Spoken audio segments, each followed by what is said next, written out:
안녕하세요. 저는 서울에 사는 30대 여성입니다.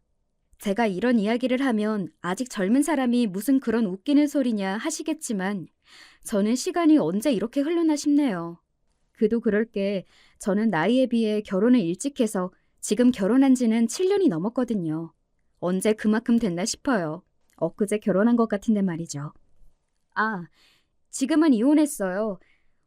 오늘은 제가 이혼을 하게 된 이유가 된 사건과 그 이후의 이야기를 여러분께 조금 들려드릴까 합니다. 정말 엄청난 이야기니까 아마 들으시는 분들도 재미있을 거로 생각해요. 제가 이 이야기를 몇 사람에게 해준 적이 있는데 다들 너무 재밌게 들어서 제가 오히려 그렇게 재밌어? 하고 물어봤던 적도 있었을 정도니까요. 저도 제 상처가 조금은 치유가 되어서 남들에게 이런 이야기를 할 수 있을 정도가 되었기 때문에 사연을 보낼 수 있게 된 거라 여러분들이 그냥 재밌게만 들어주셔도 괜찮을 것 같습니다. 그리고 함께 제 남편과 시어머니를 욕해주세요. 그러면 더더욱 좋을 것 같거든요. 저는 아이가 없습니다. 가져보려고 부단히도 노력했었는데 생기지 않았어요. 지금 와서 생각해보면 하늘도 그런 아빠와 할머니가 아이에게 생기는 건 너무하다고 생각하셔서 아이를 보내주지 않으신 건가 하는 생각이 들기도 해요.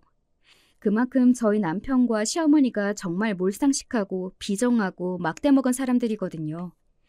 남편과 저는 우연히 만났습니다. 지인의 지인이 겹쳤어요. 이렇게 생각하니 상당히 먼 관계네요. 만나지 말았어야 했는데 말이죠. 아무튼 남편은 첫눈에 저에게 반했었어요. 제 자랑같이 들리겠지만 저는 인물은 괜찮은 편에 속했습니다. 그리고 저를 남몰래 좋아하는 남자들이 많다는 것쯤은 알고 있을 만큼 말이죠. 그래서 누군가에게 고백을 받거나 하는 일은 드문 일이 아니었어요. 그래서 남편의 고백도 그다지 놀라지 않았던 것 같아요. 아니 사실은 첫 만남부터 아, 이 사람 나한테 호감이 있구나. 이런 걸 바로 느낄 수 있었습니다. 저만 보고 저한테만 말을 걸었으니까요. 하지만 저는 그런 남편이 부담스러웠어요. 네, 솔직히 정말 제 취향이 아닌 사람이었습니다. 저는 좀 사람이 듬직하고 성실해 보이는 사람을 좋아했거든요. 그런데 남편은 누가 봐도 그런 느낌을 풍기는 사람은 아니었어요. 오히려 굉장히 날라리 같은 느낌의 사람이었습니다. 그래서 처음 몇 번은 거절했었어요. 그런데 남편은 꽤 성실하고 집요하게 저에게 고백을 해왔습니다. 그런 모습이 조금 의외이긴 했던 것 같아요. 그리고 저는 의외인 모습에 조금 약하거든요. 남편의 적극적인 대시로 우리 두 사람은 만나게 되었고 만난 지 1년 정도 지나서 청혼받았어요. 당시에 나이가 결혼하기에는 어린 편에 속했던지라 주변에서는 뭐 그렇게 결혼을 벌써 하냐는 이야기를 많이 들었습니다. 제일 예쁠 때 하는 거라 아깝다면서요. 하지만 저는 그런 사람들에게 이렇게 이야기했었어요. 제일 예쁠 때 결혼하면 좋지 않아요? 그렇게 생각하면 또 그렇긴 하지. 그리고 좋은 사람이면 그냥 이 사람 저 사람 만나볼 필요 없이 하는 것도 좋죠. 그것도 네 말이 맞기는 하다. 지금 와서 돌이켜보면 정말 다 후회가 되는 소리지만 말입니다. 제일 예쁠 때 그런 쓰레기 같은 새끼랑 결혼하게 된 거니까요. 남편이나 저나 다른 조건들은 평범했어요. 남편이 저보다 조금 더 좋은 대학을 나왔다는 건 다르기는 했지만 그래도 남편이 다니는 회사가 제가 다니는 회사보다 객관적으로 좋은 회사는 아니었거든요. 월급도 제가 더 많았고 말이죠. 그래서 첫 인사를 갔을 때 시어머니가 저를 굉장히 어화둥둥했었습니다. 아이고, 우리 집에 이런 복덩이가 라면서 말이죠. 제가 아니라 제가 벌어오는 돈 때문이었지만 말입니다. 결혼하고도 일 계속 할 거지? 네, 저는 하고 싶어요. 그런 마음가짐 좋다. 요즘 같은 시대에는 둘이 같이 벌어야지. 그리고 좋은 직장인데 너무 아깝지 않니? 저를 생각해서 하는 말이라고 생각했는데 다 돈 때문이었다는 건 얼마 지나지 않아 결혼 생활을 하면서 알 수 있었지만 말이죠. 하지만 엄청나게 노골적이지는 않았어요. 은은하게 티를 내기는 하셨지만 말이죠. 나는 생일 선물로 다른 거 다 필요 없다. 현금으로 다오. 밥 사고 뭐 챙기고 이런 거 대신 돈으로 다오. 뭐든 돈으로 달라는 이야기를 하셨습니다. 뭐 다른 사람들 입장에서 볼 때야 시어머니가 그래주면 편한 거 아니냐 할 수 있는데 시어머니는 늘 금액을 마음에 들어 하시지 않았습니다. 이게 뭐니? 이걸 누구 코에 붙이라고 준 거야? 아니, 생신 때 저 100만 원, 남편 100만 원 이렇게 해서 200만 원 정도면 많이 드린 거 아닌가요? 우리 집이 굉장히 부자도 아니고 저희 두 사람이 무슨 의사, 변호사 이런 직업이라 돈을 많이 버는 것도 아닌데 말입니다. 그냥 회사를 둘 다 다녀서 조금 여유가 있다 정도죠. 네? 제가 당황해서 눈을 동그랗게 뜨고 그렇게 물었더니 시어머니는 조금 민망한 듯 헛기침을 하시더군요. 하지만 그 이후로도 은근히 용돈을 바라거나 주위에 누구는 얼마를 받네 어쩌네 하면서 돈을 요구하는 일이 잦았습니다. 처음에 한두 번이야 그냥 골치 아파지기 싫어서 드렸는데 점점 부담이 되기 시작했어요. 그래서 어느 순간부터는 그냥 모른 척 했던 것 같아요. 은근히 요구를 하셔도 눈치 없는 척 말입니다. 이번에 내 친구가 글쎄 자식들한테 서프라이즈로 1,000만 원을 받았나 보더라고. 그 집 자식들이 돈을 굉장히 잘 버나 봐요. 그렇지도 않은데 그랬다더라. 그러면 미래에 대한 계획이 너무 없는 거 아니에요? 젊을 때 돈을 잘 모아놔야 하는 건데 어쩌다 한 번이거나 여태 부모님한테 뭔가 해준 게 없는 거 아니에요? 제가 그렇게 이야기하니 입을 삐죽거리며 다물더군요. 그리고 모르는 척 했습니다. 그랬더니 어느 순간부터는 잔소리가 심해지기는 했어요. 너는 아무리 회사를 다닌다지만 너무 기본적인 집안일도 안 하는 거 아니니? 집에서 밥 먹을 사람이 없어서요. 그래도 밥은 늘 해놔야지. 그러다 아무도 안 먹으면 버리는데 그게 낭비잖아요. 너는 참 알뜰하다. 그래서 좋겠다. 비꼬는 말투였지만 그냥 모른 척 이렇게 대답했습니다. 알뜰해야죠. 사람 일 한 치 앞을 모르는 건데. 라면서 말이죠. 일부러 그렇게 눈치 없게 구니까 처음에야 중얼거리면서 온갖 소리를 다 했지만 나중에는 차라리 편하더라고요. 무슨 말을 해도 멍청하게 못 알아듣는 척 하면 말이죠. 그리고 아마 시어머니도 제가 일부러 그렇게 모르는 척 하는 거라는 사실을 다 알고 계셨을 겁니다. 무슨 말을 해도 제 주머니에서 돈이 나올 것 같지 않자 그냥 이제는 저를 다른 걸로 괴롭히는 걸 택하셨어요. 그게 저에게는 임신이었습니다. 남들 다 하는 임신을 왜 너는 못하니? 병원 가는데 둘 다 문제 없다고 했다며. 그런데 왜 애가 안 들어서? 내가 어디서 사주를 봤는데 너한테 자식 복이 없단다. 아이고 이를 어쩌면 좋아. 나는 손주 보기는 글렀다 글렀어. 돈 문제야 저한테 꾸물거리며 안 좋은 소리를 해도 별로 타격이 없었어요. 제가 별 대수롭지 않게 생각했으니까요. 하지만 아이 문제는 달랐습니다. 안 그래도 저도 굉장히 신경을 쓰고 있고 스트레스를 받는 부분인데 시어머니가 말까지 저렇게 해버리니까 더 힘들고 더 고통스러웠어요. 여러분은 그런 시기를 겪어보신 적이 있으신가요? 세상의 모든 안 좋은 일들이 나 때문에 생기는 것 같고 정말 나는 운도 없고 복도 없는 사람이다 이런 생각 말입니다. 오랜 시간 임신이 되지 않아 저는 자존감이 바닥을 내찍었던 시절이었어요. 그때는 뭘 해도 재미도 없고 자신감도 없고 임신을 못하는 것도 나한테 문제가 있어서 그런 것 같고 그런 생각들을 참 많이 했었습니다. 병원에서 저도 남편도 아무런 문제가 없다고 몇 번이나 이야기해 주는데도 안 들어서니까 별의별 생각이 다 들더라고요. 그때 왜 사람들이 종교를 믿는지, 왜 점을 보러 다니는지 그걸 처음으로 이해했던 것 같아요. 설명할 수 없이 답답한 일이 생기면 그렇게 되더라고요. 보통 사람이 그럴 때 정말 좋은 친구나 정말 좋은 가족이라면 옆에서 위로해주면서 네 탓이 아니라고 그런 말들을 해주며 위로를 해주잖아요. 하지만 시어머니는 저에게 제 탓이라고 했고 남편은 제가 그러거나 말거나 관심도 없었습니다. 남편은 딱 결혼 3년 차가 되던 시점부터 다른 사람이 되었던 것 같아요.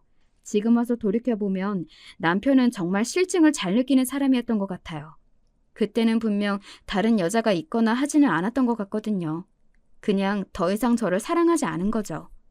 사실 결혼을 한 부부가 평생을 어떻게 가슴이 뛰는 사랑만 하고 살겠어요. 세월이 지나도 그렇다면 그건 병이죠. 그런데 그렇다고 한들 서로를 인간적으로 아끼고 좋아하는 마음은 있어야 하잖아요. 부부라면 말입니다. 하지만 남편은 저에게 그러지 않은 것 같아 보였어요. 집에서 말수가 급격하게 없어졌고 저에게 관심도 마음도 없다는 것이 티가 많이 났습니다.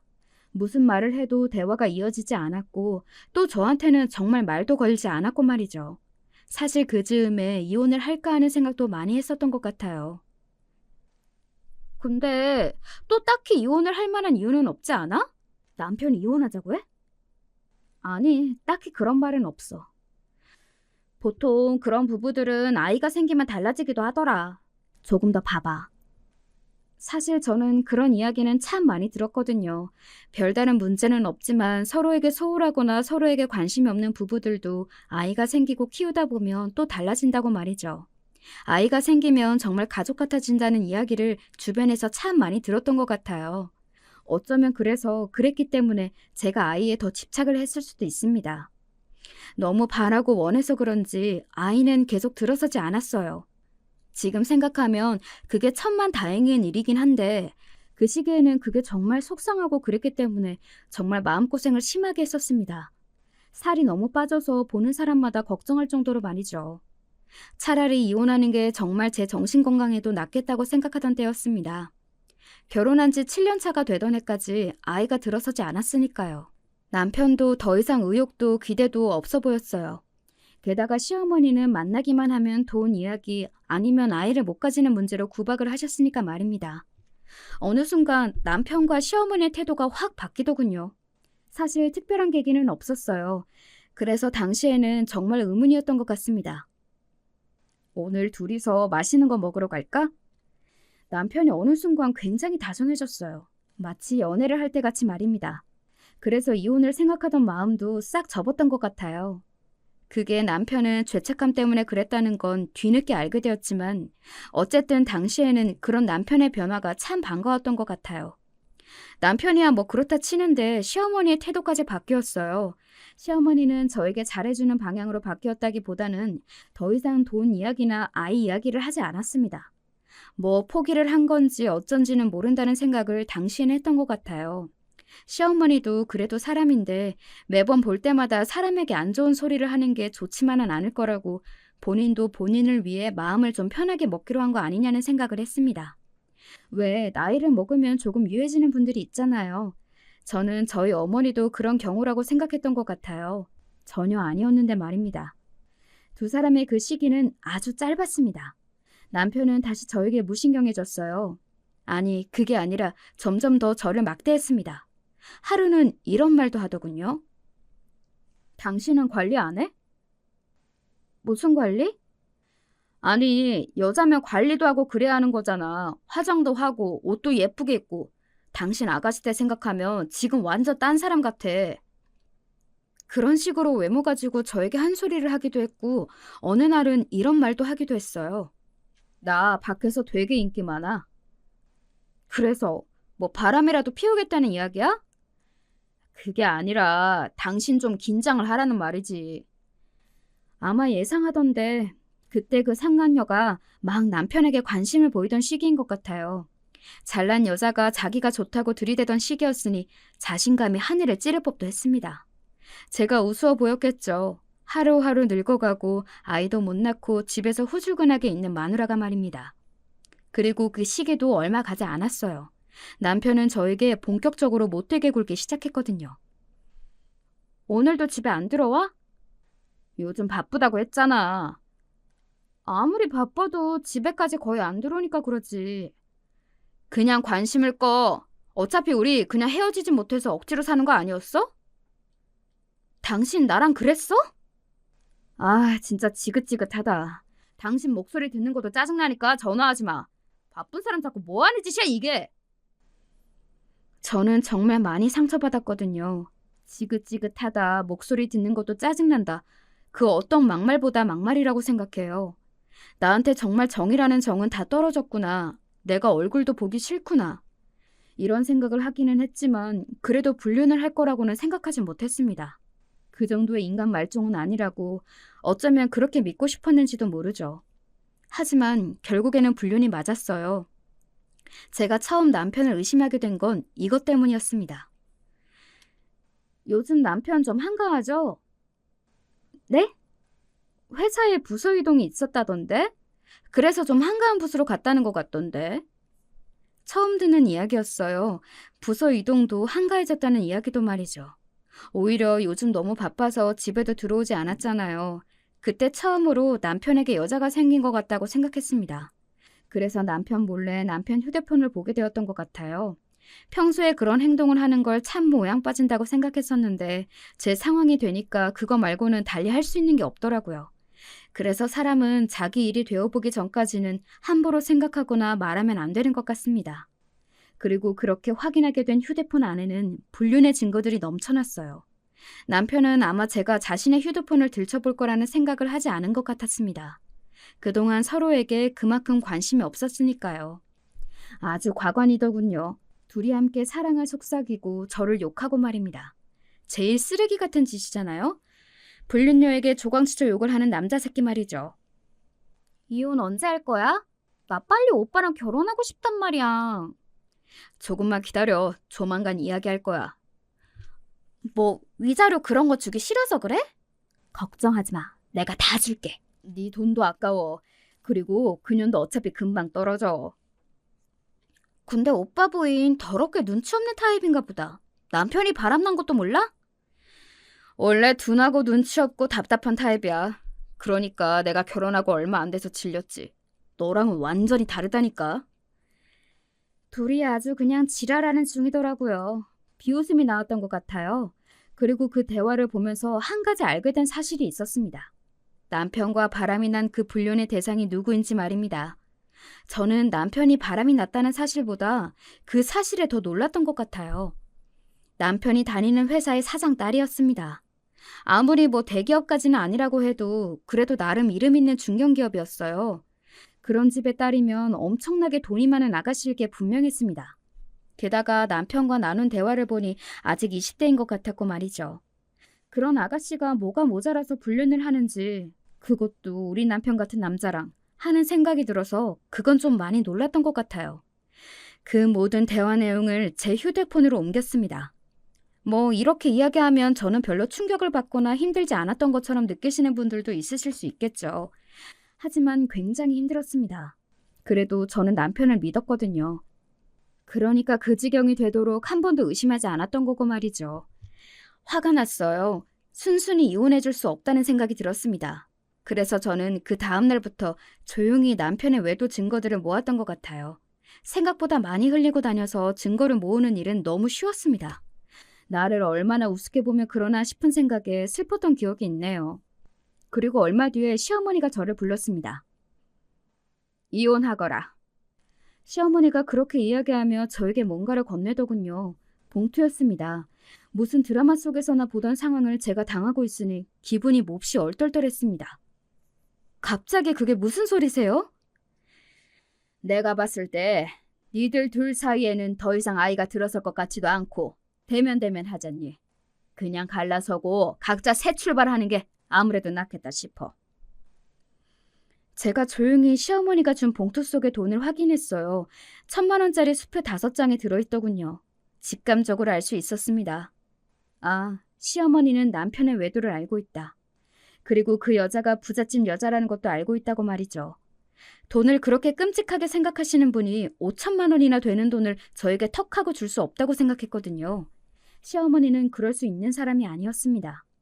저는 다른 뭔가를 확인하는 척하며 조용히 휴대폰의 녹음 기능을 눌렀어요. 그리고는 이렇게 말했습니다.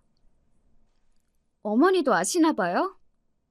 제 그 말에 시어머니가 화들짝 놀라는 게 보였습니다. 뭐를? 어머님 아들 바람난 거, 그것도 부잣집 딸이랑. 제 그 말에 시어머니는 움찔하더군요. 놀란 얼굴이 아니었습니다. 네가 그걸 어떻게 알아? 하는 얼굴이었지 말입니다. 그 얼굴을 보고 있는데 역겹다는 생각이 들더군요. 누굴 바보 취급을 하면서 고작 5천만 원으로 치워버릴 생각을 한 게 화가 났습니다. 아니, 돈을 떠나 이런 취급이 화가 났다고 보는 게 더 맞겠죠. 네가 그걸 어떻게... 어머니나 어머니 아들은 저를 무슨 바보 등신으로 아나 봐요? 저 어머니 아들보다 더 좋은 대학 나온 사람이에요. 더 많이 배웠다고요. 제 그 말에 시어머니는 일단 입을 다물더군요. 제가 알고 있다는 걸 안 이상 다른 방법을 생각했어야 했을 테니까요. 저는 그런 시어머니를 가만히 보다가 웃으면서 말했습니다. 이혼 못 해줘요. 왜?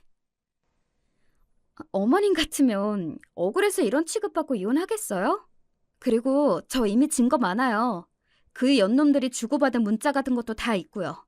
그러니까 이 돈이 누구한테서 나온 거든 아니면 이 아이디어가 누구한테서 나온 거든 그 사람한테 전하세요. 금액 다시 책정해 오라고. 내가 니들 불륜자로 세상에 다 터트리면서 지랄하는 거 보고 싶지 않으면. 사실 뭐 지랄은 다 하면서 그들이 어떤 나쁜 연놈들인지 다 알리고 싶은 마음 저라고는 왜 없었겠어요. 하지만 냉정하게 생각해봤을 때 그건 저에게 이로운 일은 아니었습니다. 그렇게 난리를 치고 나서 저에게 남는 게 없을 테니까요. 시간과 마음을 낭비하고 싶지 않은 마음도 있었고 말이죠. 그렇게 시어머니께서 말하고 나서 그날 저녁 집으로 들어온 남편이 제 얼굴을 제대로 보지 못하더군요. 아마 시어머니든 아니면 그 누군가든 제가 알고 있다는 사실과 제가 무슨 이야기를 했는지 다 전달받은 이유겠죠. 미안해. 닥쳐. 너는 사과할 자격도 없는 새끼야. 여보 같은 소리하고 자빠졌네. 나는 세상에서 가장 쓰레기 같은 자식이 불륜하는 주제에 불륜녀랑 자기 본처 욕하는 새끼라고 생각했거든? 근데 네가 딱 그렇더라. 그리고 나를 얼마나 멍청하고 바보 같다고 생각했으면 그걸 다 남겨놨니? 제 그 말에 남편은 아무 말을 하지 못했습니다. 뭐 인간이라면 그런 상황에서 무슨 말을 더 할 수 있었겠어요. 저는 그런 남편에게 이렇게 말했습니다. 차라리 솔직해지기 그랬니? 어리고 돈 많은 여자가 나 좋다고 했는데 너는 집에서 이렇게 후줄근하고 있지 말고 정신 차리라고. 남자 새끼가 뒤에서 불륜녀랑 지 마누라 욕할 시간에 말이야. 남편은 나름대로 아차하며 죄를 지은 사람 얼굴을 하고 있었지만 저는 그 얼굴도 가증스러웠습니다. 이미 잘못은 다 해놓고 저에게 상처라는 상처는 다 줘놓고 그리고 지금도 날 떼어낼 궁리만 하고 있으면서 그런 표정을 짓는 것 자체가 정말 이제 가증스러웠거든요. 그리고 그 다음날 시어머니가 다시 저를 불렀습니다. 이번에도 봉투를 내밀었지만 이번에는 돈이 아닌 다른 게 들어있었어요. 바로 강남에서 가장 비싸다는 아파트다. 이 정도면 만족하겠니? 이 아파트 바로 줄 테니까 제발 이혼을 좀 해줘. 그 상황에서 이런 말 좀 그렇긴 한데 저는 땡 잡았다는 생각이 들기는 했던 것 같아요. 이미 남편에게는 정이 떨어질 대로 떨어진 상황이었고 이혼은 어차피 할 생각이었는데 그렇게 큰 걸 준다면 당연히 콜이죠. 하지만 저는 무표정으로 말했습니다. 받고 3억 더 주세요. 라고 말이죠. 시어머니는 너도 징하다는 얼굴을 해보였지만 결국에는 줄 수밖에 없었습니다. 아니 정확하게 그 돈은 시어머니 돈이 아니라 그 여자의 주머니에서 나온 돈이기는 했을 거예요. 나중에 한 사실인데 제가 요구한 3억은 그 여자가 아닌 시어머니 주머니에서 나오기는 했더라고요. 뭐 그 여자한테 더 부탁하게 그랬던 거지 말입니다. 저한테는 막말을 그렇게 잘하셨던 분이 부잣집 딸내미한테는 말하기 조심스러웠나 보죠? 시어머니는 그 3억이 아깝다고 생각 안 했을 거예요. 엄청난 부잣집 며느리를 보게 된 거니까 말입니다. 그렇게 저는 강남의 아파트와 현금 3억을 받고 이혼 서류에 도장을 찍었습니다. 이 모든 일을 절대 공론화하지 않겠다는 각서를 쓰고 말이죠. 세금도 그쪽에서 다 냈어요. 증여세 같은 것들 말입니다. 저 같으면 자기 딸이 그런 남자랑 결혼하기 위해서 본처에게 돈을 쓰는 걸 눈뜨고는 못 봤을 것 같은데 그 집 부모도 대단하다는 생각이 들었던 것 같아요. 그렇게 저와 남편은 남남이 되었습니다. 제 손에는 강남의 아파트와 3억이 남게 되었고 말이죠. 여기서 이야기가 끝인 줄 아셨나요? 아닙니다. 제 이야기의 시작은 어쩌면 지금부터 시작일 거예요. 이 이야기에는 엄청난 반전과 결말이 있거든요. 지금부터는 더 집중해서 들어주세요. 정말 재미있으실 겁니다. 이 다음부터는 정말 상상하지 못했던 일들이 일어났거든요. 마치 하늘이 그들에게 벌을 주듯 말입니다. 이혼 서류에 도장을 찍고 모든 게 마무리가 되고 얼마 지나지 않아 그 두 사람이 결혼한다는 소식이 들려왔습니다. 그때까지만 하더라도 뭐 당연히 그러고 있거니 그러려고 나한테 그만큼 주고 조용히 이혼하려고 한 거겠거니 하고 넘겼어요. 너한테 그 돈을 줘가면서 이혼 서두른 이유가 있었더만. 뭔데? 임신했대. 사실 스스로 상처받지 않으려 많은 생각을 하고 다독이기도 했지만 거기서는 조금 타격이 있기는 하더군요. 그렇게 노력해도 들어서지 않고 나를 힘들게 했던 아이를 그렇게 금방 그렇게 쉽게 가졌다는 이야기를 들으니 그럴 수밖에 없기는 했습니다. 그리고 나한테 문제가 있었나 하는 생각도 들 수밖에 없었고 말이죠. 속전속결로 결혼까지 해치운 두 사람은 유럽으로 한 달간 신혼여행을 갔다더군요. 남편이 회사를 그만뒀다는 이야기를 전달받으면서 그 이야기도 들을 수 있었습니다. 이제 부잣집 사위가 되더니 그런 월급쟁이는 시시해 보이지 않았겠냐며 회사를 그만둔 남편의 이야기를 한다고 하더군요. 아마 회장인 회사에 들어가서 일하지 않겠어? 그런 병신 같은 새끼들은 인생이 망해야 하는 건데. 꼭 못돼 빠진 인간들이 잘 살더라. 열받게. 다들 분노했습니다. 남편이 저를 그렇게 버려놓고 잘 사는 걸 말이죠. 그것도 아주 잘. 질투가 날 만큼요. 물론 저도 그 사실에 화가 나지 않은 건 아니었지만 다르게 생각하면 그럴 것도 아니기는 했습니다. 남편이나 시어머니는 원래 그런 인간들이고 그 여자가 아니었더라도 언젠가는 바람이 났을 사람이에요. 남편 말이죠. 그런데 운이 좋게도 부잣집 여자를 만나서 그 여자가 임신까지 되는 바람에 제가 그 많은 돈을 받고 이혼할 수 있었던 거잖아요. 만약에 그런 여자가 아니었으면 강남의 아파트와 위자료 3억은 없었겠죠. 그렇게 생각하면 또 참아지기는 했어요.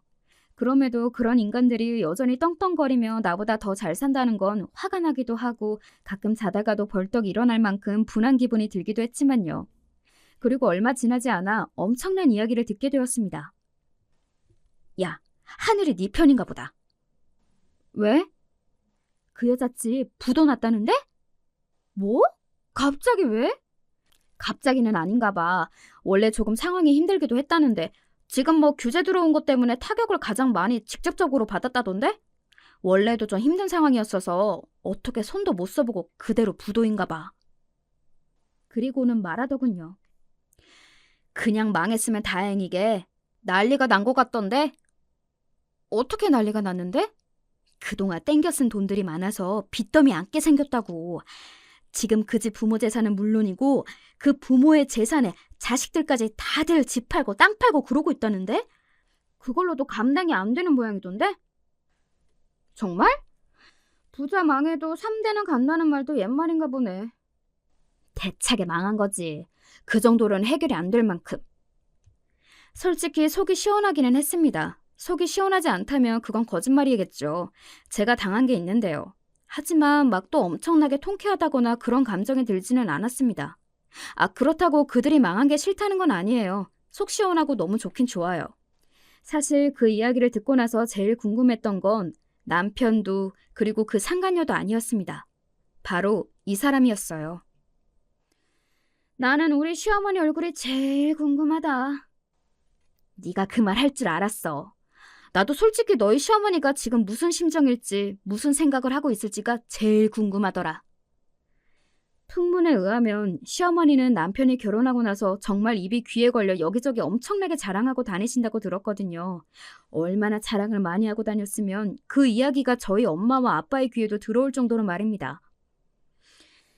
네 시어머니가 주변에 새며느리 자랑을 그렇게 하고 다닌다는데 그 여편녀는 양심이라는 게 없는 사람이니? 이혼을 한 지 얼마나 됐다고 그래. 그리고 그 둘이 불륜한 거 모르는 사람이 없는데. 원래 그런 사람이니까 너무 화낼 필요 없어. 그리고 자랑을 하고 다닐 거면 자랑만 하고 다니지. 전 며느리 욕은 왜 하고 다니는 거야? 내가 정말 찾아가서 머리끄댕이를 잡고 싶은 걸 겨우 참았네. 제 욕을 그렇게 하고 다닌다고요. 돈밖에 모르고 임신도 못하고 정이라고는 없는 못된 애였다고 그렇게 말을 하고 다닌다고 하더군요. 다행스러운 건 그 와중에도 시어머니가 하는 그 말들을 아무도 믿지 않았다는 겁니다. 결혼할 때 불러있던 신부의 배로부와 그 두 사람이 불륜인 건 빼도 박도 못하는 사실이었기도 했고 돈밖에 모르는 건 시어머니라는 걸 모르는 사람이 없었거든요. 그만큼 시어머니가 돈에 대한 집착이 대단하기도 했고요. 그래서 저희 부모님은 그 집안이 망했다는 이야기를 들으시고는 그 누구보다 통쾌해하셨습니다. 엄마는 감사하다고 기도도 드렸대요. 역시 그렇게 살면 다 돌려받는다니까. 이렇게 하루아침에 누려보지도 못하고 금방 망할 거. 그 유난을 떨고 그 난리를 떨고. 진짜 나 같으면 쪽팔려서 확 죽고 싶겠다. 지금은 쪽팔려서 죽고 싶다기보다 그 엄청난 재산을 날린 게 분통해서 죽고 싶을걸? 그 양반은 그럴 양반이야. 저는 시어머니가 지금 무슨 심정으로 무슨 마음으로 어떻게 있을지가 눈에 훤히 보였습니다. 땅을 치고 있을 게 뻔했어요. 그리고 그 상간녀를 욕하고 있겠죠. 너 같은 년이 내 아들 꿰어내지만 않았어도 지금도 잘 먹고 잘 살고 있을 거라고요. 바람이 난 자기 아들과 그런 부잣집 여자와 바람이 나서 쌍수 들고 좋아했던 자기 모습은 생각도 하지 않은 채 말입니다. 이사를 갔다고 하더군요.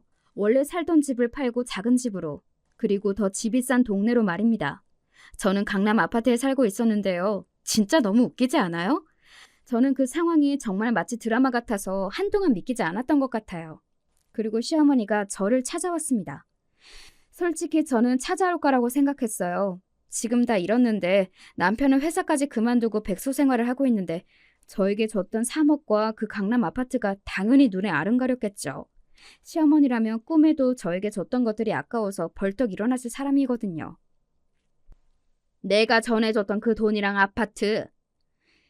정확히는 돈만 어머님이 주신 거죠. 그 아파트는 그 여자가 해준 거 바보가 아닌 이상 다 알 거라고 생각 못 하세요? 어쨌든 그거. 그거 왜요? 다시 돌려줘. 시어머니의 그 뻔뻔함에 정말 웃음이 나왔던 것 같아요. 정말 말 그대로 웃겼습니다. 비웃으려는 의도나 생각 이런 거 없이 그냥 순수하게 웃음이 터져나왔어요. 예상한 대로 이야기하고 있는 시어머니도 그리고 아무리 예상을 했다지만 그렇게 사람이 뻔뻔할 수 있다는 것도 모두 다 말입니다. 장난하세요? 장난 같아 보이니? 제가 그걸 드릴 거로 생각하세요? 준 사람이 달라고 하면 돌려줘야지. 이렇게 멍청하신 분이었어요? 아니면 돈이 사람을 이렇게 만드는 거예요? 그런 제 말에 시어머니는 잠시 입을 꾹 다물더니 저를 노려봤습니다. 법대로 하세요. 저는 한 푼도 못 드려요.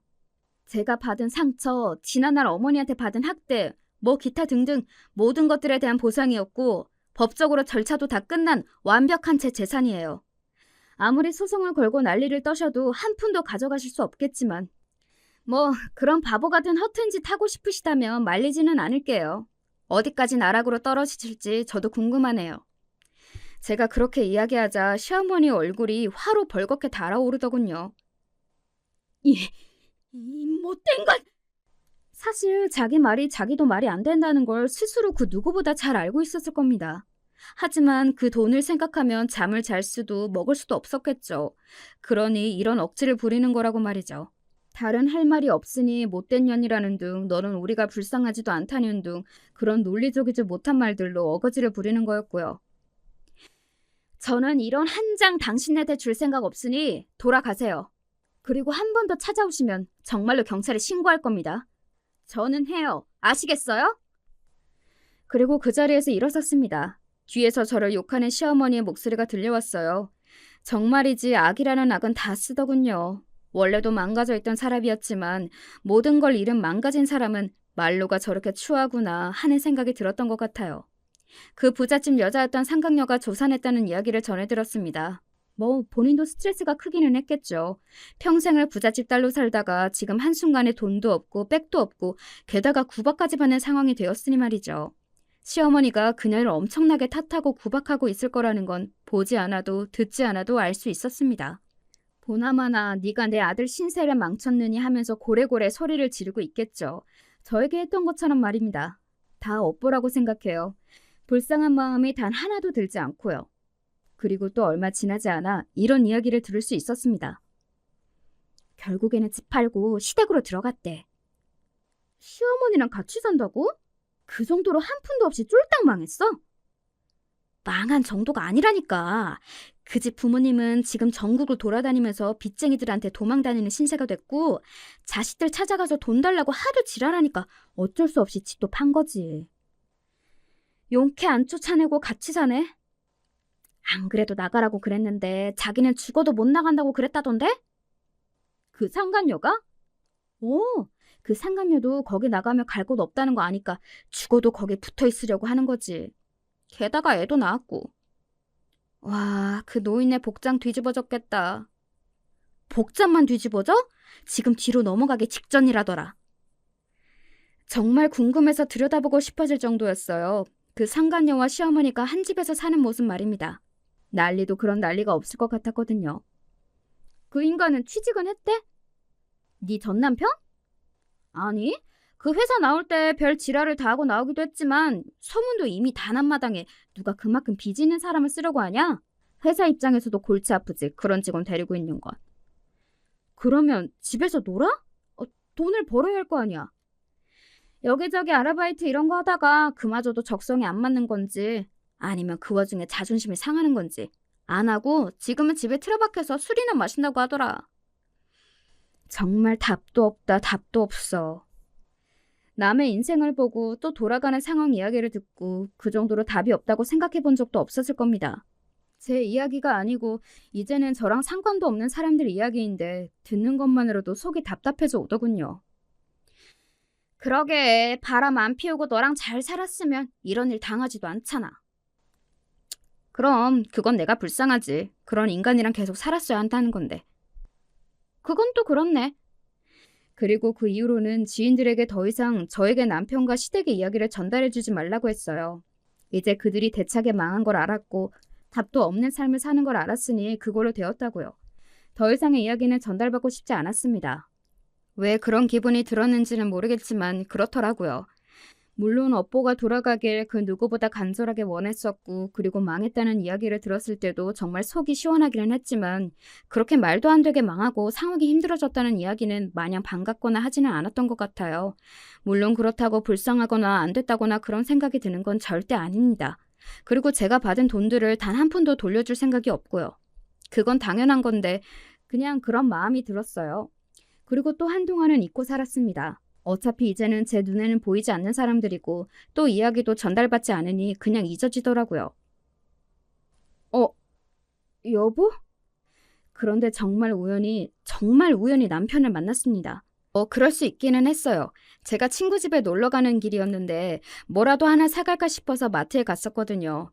그런데 그 동네가 시댁이 있는 동네였기 때문에 혹시나 마주치지 않을까 하는 생각을 하기는 했었어요.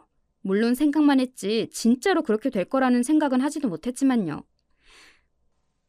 여보? 그리고 남편은 혼자가 아니었습니다. 옆에 아마 그 상간녀인 그 여자가 서 있었습니다. 그 여자로서는 이제 자기 남편인데 저한테 여보라고 부르는 이 상황이 반갑지만은 않았겠죠. 게다가 저를 떼어내려고 그 비싼 강남의 아파트까지 줘가면서 이혼시킨 여자를 자신이 쫄딱 망한 상황에서 마주치는 게 얼마나 자존심이 상했을지 저는 상상조차 되지 않아요. 그게 아니고 전부인이세요? 그 상간녀가 저를 향해 묻더군요. 사실 그런 인간의 전 부인이라는 타이틀도 떼어내고 싶었지만 사실은 사실이잖아요. 그 인간과 결혼을 해서 산 사실이 사라지는 건 아니니까요. 제발 사라져줬으면 좋겠지만요. 안녕하세요. 처음 뵙네요. 사실 처음 보는 거였습니다. 평생 얼굴을 보지 못하고 살 줄 알았는데 그런 식으로 보게 되더군요. 부잣집 딸이었던 그녀는 지금은 과거에 그랬다는 그 사실조차 정말이냐 되물을 만큼 그런 모습이 하나도 보이지 않았어요. 그냥 동네에 흔하게 있는, 아니 어쩌면 그보다 후줄근한 아줌마의 모습을 하고 있었어요. 이 동네는 어쩐 일이세요? 그 상간녀는 제가 강남에 살고 있다는 걸 알았을 테니 그 동네는 무슨 일로 왔는지 궁금해할 법도 했습니다. 상당히 날카롭게 물어보더군요. 지 남편 저도 도망갈 텐데 마치 뺏어갈까봐 경계하는 듯한 그 모습에 기가 막히기는 했던 것 같아요. 친구 집이 여기 주변인데 빈손으로 가긴 뭐해서요. 수연 씨 집? 눈치가 없는 건지 아니면 그냥 병신 같은 놈인 건지 그렇게 아는 척을 하더라고요. 지 부인을 옆에 두고 말이죠. 저는 그 질문에는 대답하지 않았어요. 그러고는 그냥 그 상견례를 향해 살짝 고개를 숙인 뒤 자리를 피했습니다. 더 이상 그들과 마주하고 싶지도 않았고 무엇보다 남편의 얼굴을 보는데 역한 기분이 들더라고요. 돌아서서 두 사람과 멀어지는데 뒤에서 그 상간녀가 남편을 향해 소리를 지르는 게 들려왔어요. 여보? 수연 씨지? 아니 나도 모르게 그 입 안 다물어! 생각보다 아직도 꽉 쥐어서 하는 것 같더라고요. 기가 세 보이기는 했습니다. 그리고 사실 남편이 잘못한 거기도 하죠. 거기서 아무리 실수였다고 하나 저에게 여보라고 부른 것과 제 친구를 아는 척한 것 말입니다. 그리고 그날 저녁 집으로 돌아오니 남편에게 문자가 와 있었어요. 이혼하고 그런 연락을 처음 받는 거였습니다. 아마 남편도 상황이 그렇게 엄청난 속도로 바뀌는 거에 적응하지 못하고 또 현실을 받아들이는 데 시간이 조금 필요했겠죠. 그리고 그동안 저라는 존재를 잊고 살았을 거고요. 그런데 마트에서 마주치고 아, 제가 있었지? 했을 겁니다. 그 역겨운 마음이 그 문자에서 그대로 느껴져서 정말 토가 나올 뻔했어요. 오늘 반가웠어. 오랜만에 얼굴 보니까 좋더라.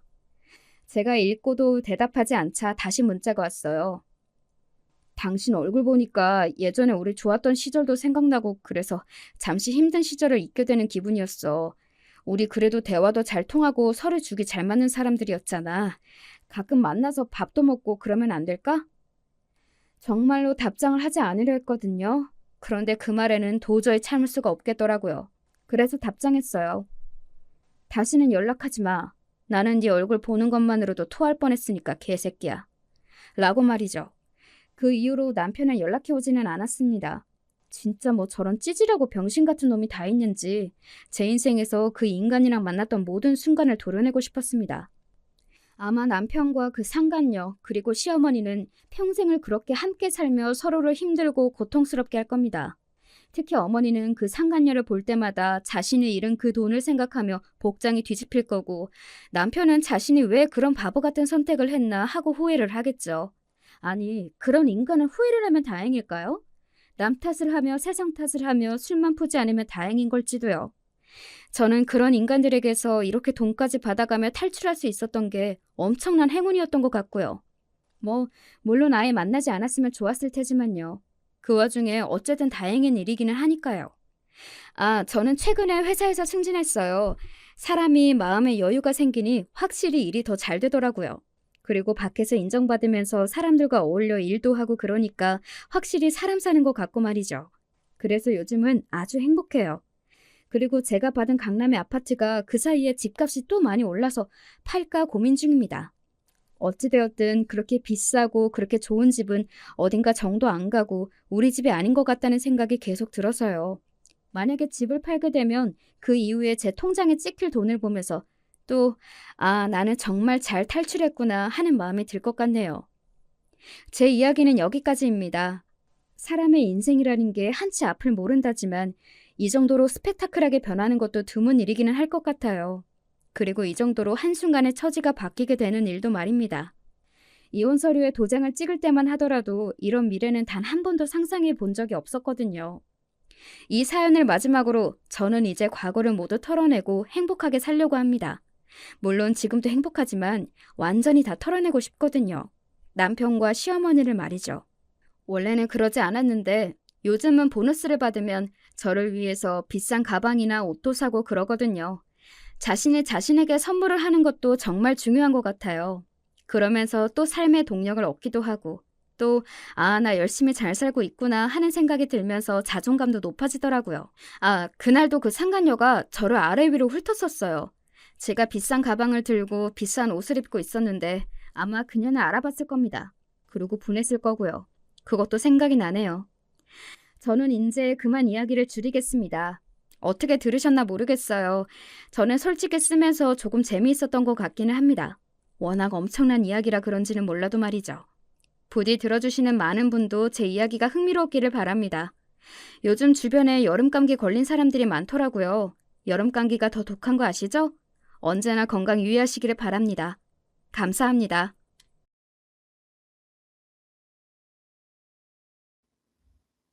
저는 충청도 지역에서 태어나고 자랐습니다. 그 지역은 지금도 시골이고 제가 태어났을 땐 더 발달이 안 된 시골이었어요. 부모님은 작게 농사를 지으셨고 제 위로 언니와 오빠가 3명이나 있는 늦둥이로 태어났습니다. 늦둥이라 가족들의 사랑을 많이 받았지만 워낙 가난했던 형편 탓에 전 넉넉하게 자라진 못했어요. 안 그래도 가난한 집이었는데 부모님이 농사로 생계를 유지해서 더 힘들었습니다. 그러다 자식 중 첫째인 큰언니가 사업가와 결혼했는데 결혼하고 아주 행복하게 살았거든요. 넉넉한 집이라서 우리 친정에 가져다 주는 것도 많았습니다. 부모님, 특히 우리 엄만 그걸 보더니 반드시 부잣집 남자랑 결혼하라고 어릴 때부터 제게 말했습니다. 여자는 대학에 가는 것보다 남자를 잘 만나서 결혼하는 것이 좋다고 하셨죠. 그러더니 제가 고등학교를 졸업하자 여기저기서 남자를 소개했습니다. 그러다 옆 동네에 있는 어떤 양복점을 하는 집의 아들을 소개받았고 바로 그 남자와 결혼하게 되었어요. 남편은 위로 누나가 2명 있었고 시어머니와 아직 결혼을 안 하고 노처녀였던 시누이가 절 싫어했습니다. 특히 시어머니는 본인 아들을 무척 사랑하셨어요. 아들을 낳으려고 시누이를 2이나 낳은 집이었거든요. 저는 형편상 시댁에서 같이 살았는데 시어머니 구박에 신혼 초에 이혼하고 싶을 정도였습니다. 하지만 시대 상황상 이혼한 부부를 안 좋게 보기도 했고 우리 친정에서도 제게 참고 살라고 했어요. 시어머니는 다른 것보다 밥에 굉장히 예민한 사람이었습니다. 먹는 것을 잘 먹어야 모든 일이 잘 풀린다고 하셨어요. 그래서 제게 새벽 4시에 일어나서 밥하는 것을 강요하셨습니다. 아침부터 매일 다른 국이나 찌개, 그리고 반찬을 최소 5가지는 만들어야 했습니다. 그래야 아침 7시에 시아버지와 남편을 깨워 밥을 먹일 수 있었거든요. 시어머니는 늘 6시에 기상하셨는데 그때 이미 모든 요리가 완성되어야 했습니다. 만약 조금이라도 늦으면 시어머니는 저를 아주 덜 떨어진 사람으로 취급하셨거든요. 6시에 이미 식탁엔 완벽한 밥상이 있어야 했고 시어머니가 매일 검사하셨어요. 그러다 자기 마음에 안 들면 다시 만들라고 하셨습니다. 메뉴도 일주일에 중복되는 식단이 있으면 안 됐습니다. 남편과 시아버진 양복적을 운영하면서 아침, 저녁을 꼭 집에서 드셨는데 당연히 아침과 저녁은 메뉴가 달라야 했어요. 그렇게 최소 10가지 음식을 일주일에 다르게 준비하니 저는 머리가 터질 지경이었습니다. 제가 원래 친정에서 요리를 자주 했으면 모르겠는데 그것도 아니었거든요. 오죽하면 저는 나중에는 시장에 가서 메뉴를 조사할 정도였습니다. 진짜 다행인 것은 시아버지와 남편은 입맛이 그렇게 까다롭진 않았어요. 시어머니가 난리친 탓인지 차려주면 군말 없이 먹었어요. 문제는 바로 결혼하지 않고 같이 살던 둘째 시누이였습니다. 시누이는 단 하루도 반찬 투정을 하지 않던 날이 없었거든요. 된장찌개와 반찬 6가지를 차려놓으면 먹을 게 없다고 시어머니에게 이게 뭐냐고 대놓고 짜증을 냈습니다. 먹을 게 없네. 먹을 게 없어. 도대체 이 나물은 뭐야? 아침부터 고기가 넘어가? 된장찌개 그만 만들라고 했잖아. 엄마, 얜 할 줄 아는 게 이게 전부야? 아, 지겨워. 좀 색다른 요리 좀 연구해봐. 엄마가 계란 후라이라도 해줄까? 우리 딸 먹을 게 없어서 어떡해. 잘 먹어야 피부도 좋고 살도 빠지는데. 음, 예, 가서 우리 딸 먹게 소시지라도 구워. 3살도 아니고 그때 30살이 이미 넘었던 시누이를 저렇게 어르고 달리는 것을 보고 기가 막혔어요. 그때 제 나이가 갓 20살을 넘긴 나이였는데 저 모습을 보니 말도 나오지 않았습니다. 시누이는 직업도 없이 집에서 남자랑 선보는 게 일이었거든요. 물론 나이도 많고 이쁘지도 않고 가장 중요한 성격이 너무 별로라 남자를 만날 수도 없었습니다. 시누이랑 시어머니는 제가 집안일을 하느라 바빠도 신경 쓰지 않았어요. 오히려 소파에 누워 과자를 먹으면서 제게 리모컨을 가져오라고 시켰습니다. 오전에 설거지하고 빨래를 하고 겨우 숨을 돌리려고 하면 시누이는 과일을 가져오라고 했죠. 그러다 심심하면 제게 재밌는 이야기가 없냐고 말동무까지 시켰어요. 결혼했는데 남편과 대화하는 시간보다 시누이의 비위를 맞춰주는 시간이 더 길었을 정도였습니다. 그나마 그래도 버틸 수 있었던 것은 시아버지였어요. 시아버지는 말수가 굉장히 적어서 처음엔 저도 어려웠습니다. 매일 표정이 하나였고 쓸데없는 말은 절대 안 하는 성격이었어요. 사람 자체가 단단해서 제가 우리 친정엄마에게 시아버지는 바위 같다고 했거든요. 그래서 신혼 때는 그런 시아버지를 보고 긴장되니까 괜히 몸둘 바를 모르기도 했습니다. 그런데 시아버진 이런 저를 뒤에서 많이 챙겨주셨어요. 아버님, 저 왔어요. 이거 찾으신 거 맞으세요? 제가 제대로 들고 있는지 봐주세요. 혹시 또 시키실 일 없으세요? 아가, 나가서 아들하고 같이 뭐라도 맛있는 거 사 먹고 극장에 다녀와라. 너희 시어머니한텐 말하지 말고, 알겠지? 8시까진 와야 해. 어서 나가라. 시아버진 저를 가끔 양복점에 부르셨어요. 그러면서 몰래 남편하고 시간을 보낼 수 있도록 해주셨습니다. 진짜 그런 시간은 가뭄의 단비였어요. 이런 소중한 숨통이 트이는 시간이 없었다면 전 신혼 때 견디지 못했을 거예요. 시어머니는 음식에 예민하다고 했잖아요. 이런 것은 제사나 명절에도 마찬가지였습니다. 하필이면 시댁이 큰 집이었는데 시아버지가 동생이 5명이나 있었어요.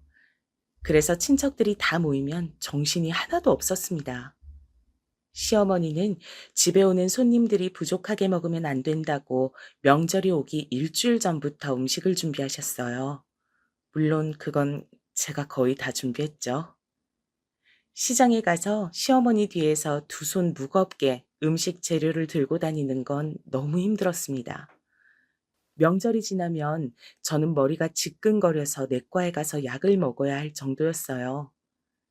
명절 때 제일 힘들었던 건 바로 결혼한 큰 시누이가 집에 오니까 기다렸다가 친정에 가라는 시어머니였습니다. 큰 시누이는 결혼해서 서울에서 살았는데 그 시누이가 올 때까지 저는 집에 갈 수가 없었어요. 가족이 오랜만에 모이는 소중한 기회를 놓칠 수 없다고 시어머니는 늘 저를 보내지 않았습니다. 저도 언니와 오빠들이 많고 우리 부모님을 보고 싶은데 갈 수가 없었어요. 너무 속상해서 남편에게 울면서 말한 적도 아주 많아요. 그런데 그럴 때마다 옛날 사람이니 저보고 이해하라는 말이었죠. 이렇게 서러움 속에서도 유일한 제 편인 시아버지를 보고 버텼습니다. 그러다 저는 첫째 아이가 생겼어요.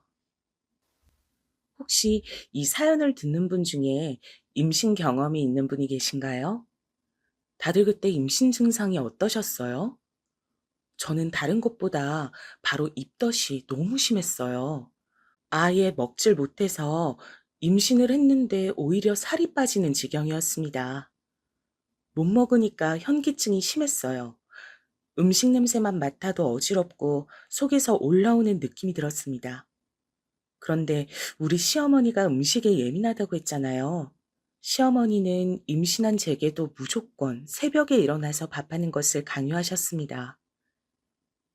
입덧이 제가 먹는 것만 힘든 게 아니고 냄새 맡는 게 진짜 힘들잖아요. 힘들어서 수액까지 맞으면서 버티는 제게 시어머님 요리를 준비하라고 하셨습니다. 하루는 그러다 제가 진짜 죽을 것 같더라고요. 새벽에 일어나서 요리하는데 자꾸 속에서 올라오고 화장실로 달려가는 것을 반복했어요. 당연히 집중하지 못했는데 임신하면 잠이 많아지는 거 아세요? 충분한 수면을 확보하지도 못했는데 속까지 안 좋으니 제가 그날 그만 두부를 썰다 칼로 손가락을 베게 되었어요. 순식간에 일어난 일이었고 너무 아파 소리를 질렀습니다. 제가 소리를 지르니까 시아버지와 남편도 깜짝 놀라서 부엌으로 왔죠. 병원이 여는 시간이 아니라 급하게 손가락을 감싸고 응급실로 향했습니다. 처치하고 응급실에서 바늘로 살을 접했어요. 너무 아프고 갑자기 서러움이 몰려와서 눈물이 나오더라고요. 엉엉 우니까 옆에서 시아버지가 절 달래주셨죠. 그러고 집에 왔는데 당연히 아침은 준비하지 못했습니다. 시아버지와 남편이 출근하고 제가 잠을 자려고 누웠더니 시어머니가 들어왔어요. 시어머니는 잔뜩 화가 난 표정이었습니다. 너는 지금 잠이 오니? 임신한 게 뭐가 그리 대수야? 난 애를 셋이나 낳았는데 너처럼 유난 떨 생각은 하지도 못했어. 너 일부러 그런 거지? 지금 요리하기 싫다고 시위하는 거잖아. 아우, 진짜 가만 보면 여우가 따로 없다니까. 에이, 엄마 왜 그래? 설마 일부러 자기 손을 저렇게 했겠어? 만약 그런 거면 정성이 갸륵해서 우리가 봐주자. 시집 와서 음식도 하기 싫단 며느리를 우리가 어쩌겠어? 세상엔 이런 며느리도 있는 거지. 시어머니가 제게 뭐라고 하자 시누이가 쪼르르 달려와서 말리는 척 제 욕을 하기 시작했어요. 이때 임신해서 안 그래도 호르몬 때문에 감정 조절이 쉽지 않았는데 너무 서럽더라고요. 그래서 결혼하고 처음으로 울면서 시어머니에게 그만하라고 했습니다. 다른 말도 아니고 그냥 그만하라는 한마디를 했는데 시어머니는 감히 며느리가 시댁을 우습게 한다고 더 난리를 치기 시작했어요. 저는 절대 시댁을 우습게 본 적도 없고 그냥 그날은 응급실에 갔다 왔으니 저녁을 준비하기 전에 쉬려고 했던 거였거든요. 너무 속상해서 엉엉 울자 시누이는 울은 소리가 시끄럽다고 하더라고요. 결국 저는 너무 속상해서 그날 시댁을 나왔습니다. 제가 침대에서 일어나서 밖으로 가니까 시어머니와 시누이는 더 화를 내더라고요. 절대 들어오지 말라는 말에 저도 오기로 밖에 나갔어요. 돈이 없어서 어디 가지도 못하고 공원을 돌았습니다. 다행히 그때 날씨가 여름이나 겨울이 아니라 괜찮았어요. 혼자 놀이터에 앉아 오니까 어느새 저녁이 되어 있더라고요. 속으로 시아버지 양복점에 갈까 생각했는데 그냥 그네에 앉아 있었습니다. 사람들이 퇴근해서 집에 가는 소리가 들렸어요. 그렇게 각자 집에서 저녁을 먹는지 음식 냄새도 나기 시작했습니다. 순간 시댁에 들어갈까 생각하다 끝까지 버텼어요. 놀이터에 앉아 몇 시간이 지났을까요? 제 앞에 시아버지가 나타났습니다. 시아버진 제게 집에 가자고 하셨어요. 당신이 대신 미안하다고 사과하셨죠. 응급실에 간 며느리에게 저녁밥을 얻어먹을 생각은 없다고 하셨어요. 이때 시아버지가 아니었다면 저는 다시 시댁에 갈 생각을 안 했을 거예요. 결국 못 이기는 척 시댁에 갔더니 시어머니는 당장 나가라고 소리를 지르셨습니다. 그런 시어머니를 시아버지가 달래고 시누이는 남편이 달랬습니다. 이 사건 이후로 시아버지는 제가 출산할 때까지 아침밥을 준비하지 말라고 하셨어요. 그래서 아침은 시어머니가 전담으로 준비하게 되었습니다.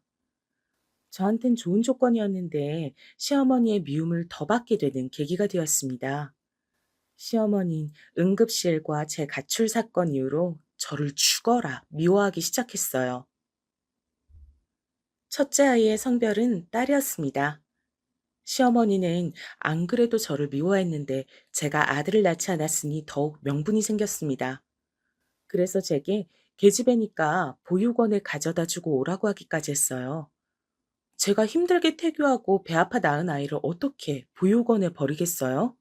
부모가 없는 것도 아니고 멀쩡히 엄마랑 아빠가 살아 있었잖아요.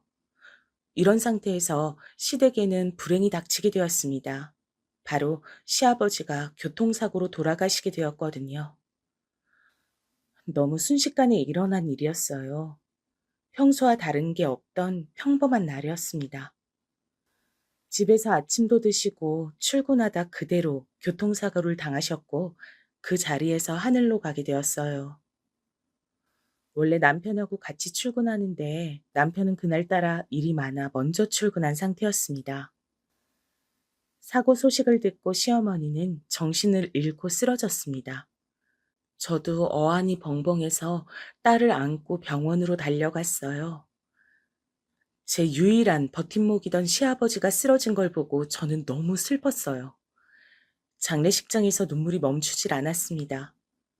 시아버지가 없으면 제가 누굴 보고 견디겠어요?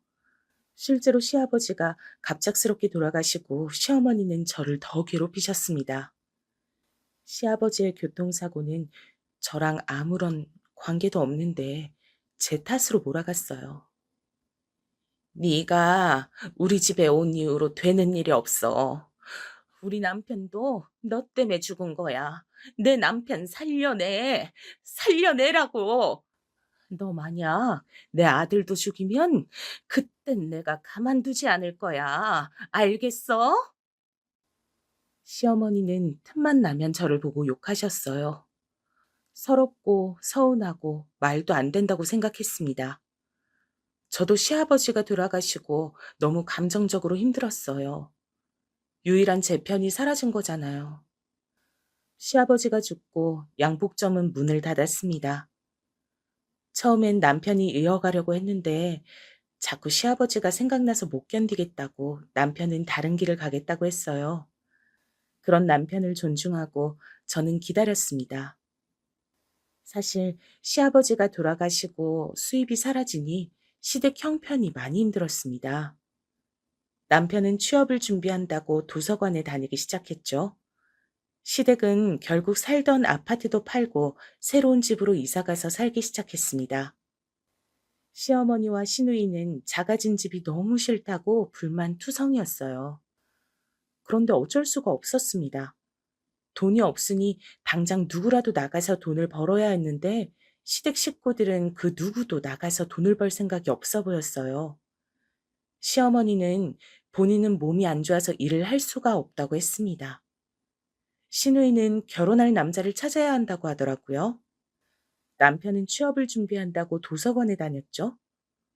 결국 남는 것은 돌쟁이 아이를 키우는 저 하나였습니다. 당장 먹고 살 돈이 없으니 제가 결국 마트에서 일하기 시작했어요. 이때 시어머니와 신우에게 서운했던 점은 바로 아이를 봐주기 싫다고 하더라고요. 둘이 집에만 있으면서 우리 아이가 예민해서 돌보는 건 무리라고 그 어린 돌쟁이를 어린이집에 보냈습니다.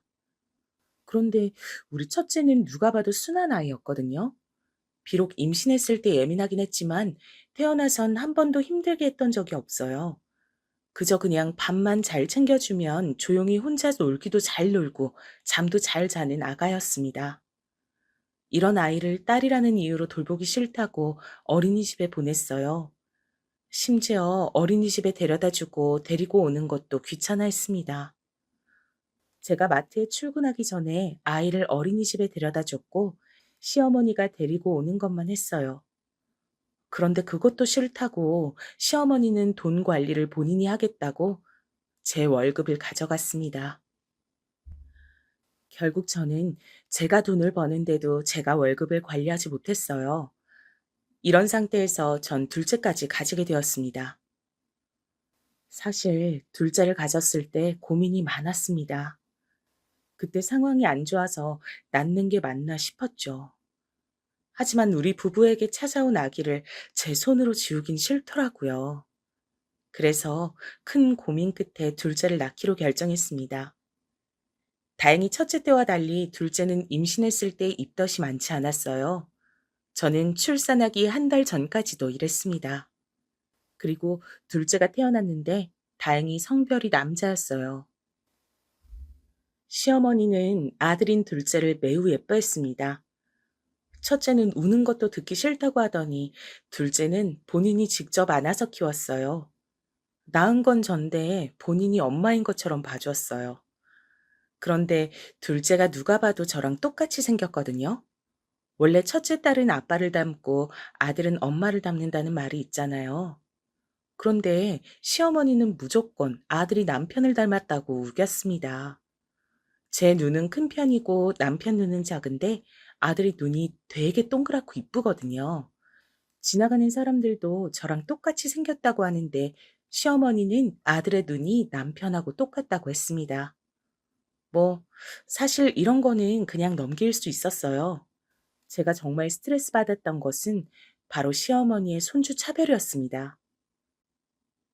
대놓고 딸인 우리 첫째는 미워하고 아들인 둘째만 이뻐했어요. 제가 마트에서 일하면서 시어머니가 우리 아이들을 봐주셨습니다. 이 부분은 저도 너무 감사하게 생각해요. 하지만 시어머니가 성별로 차별하는 것은 도저히 볼 수가 없었어요. 아이들이 어릴 때는 아직 어리니까 모른다고 쳐도 유치원에 들어가면서도 그러니까 첫째가 너무 안쓰럽더라고요. 어느 날은 제가 일하고 집에 갔더니 첫째가 혼자 울고 있었어요. 제가 무슨 일이냐고 하니까 시어머니가 둘째인 아들한테만 피자를 줬다고 하더라고요. 너무 어이가 없어서 시어머니에게 왜 그러셨냐고 했더니 뭐라고 했는지 아세요?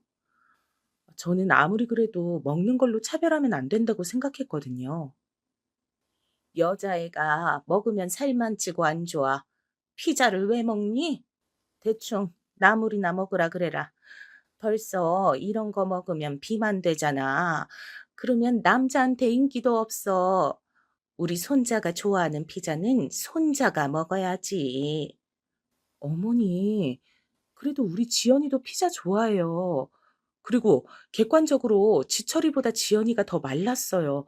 아직 어린데 먹는 것으로 차별하면 애들 정서에도 안 좋아요. 제가 돈 더 벌 테니까 애들 먹는 걸로 차별하지 말아 주세요.